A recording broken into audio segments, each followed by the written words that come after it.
Hi, I'm Luke Ostermiller with Loste Films, and today we get money hungry.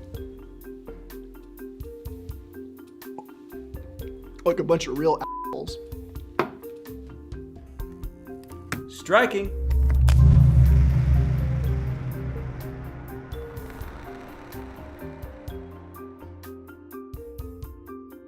Let's talk a little about the Hollywood system and why franchises in film are so popular. Hollywood has almost always been run by big producers.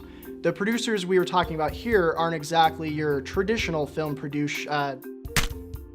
they are executive producers, which are the ones overseeing the producers and making sure the film is completed on time and within the agreed upon budget. They look out for the interest of financiers and distributors of the film. Basically, they make sure the movie costs as little as possible and in turn makes as much money as possible. So how do they do that? One of the biggest ways is to ensure that the film being made will be popular enough to get as many tickets sold in theaters as possible. They watch for growing trends in film and follow those trends. These days, the biggest trend in box office topping films is the franchise.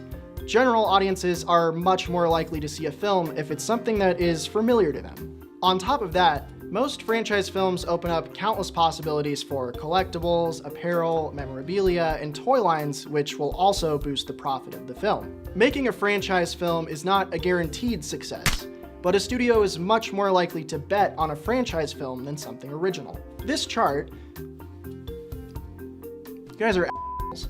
This chart shows the average box office earnings of sequels as well as the average earnings of all films released that year.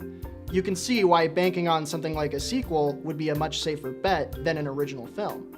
So are franchise films a good thing or a bad thing? To a moviegoer that enjoys the spectacle of films and the pure enjoyment factor of films, franchises might be the perfect fit. They know that the new Fast and the Furious movie is going to have some awesome cars speeding down the asphalt with glorious stunts and crashes. If that's what they want, then they're probably going to enjoy it.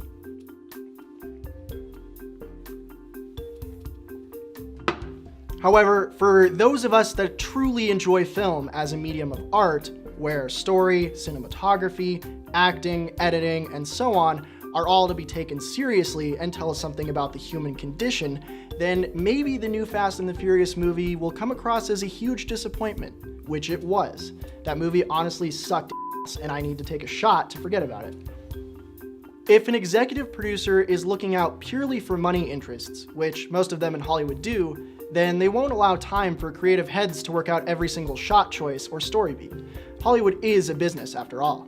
So if original films that are made to truly be a piece of art that has something to say about humanity are your thing, then how might you go about changing the Hollywood system? The simplest way is to go see original movies. Go see the film that nobody is really talking about but won awards at Sundance. The best way to get more original films funded, made, and released widely is to simply show those executive producers that original movies can make money too. If you have any questions, leave them in a comment below. I'm Luke Ostermiller with Loste Films. Thanks for watching. Emoji movie. Sorry. I know, I have to drink to forget the Emoji movie exists. I haven't even seen it.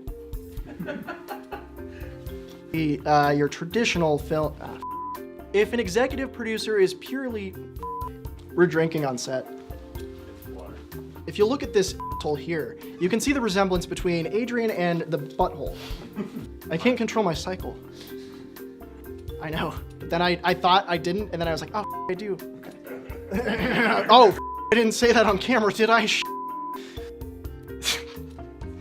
Sorry. Would recommend. 2 times in Ghost Story. Sprayed my ectoplasm everywhere.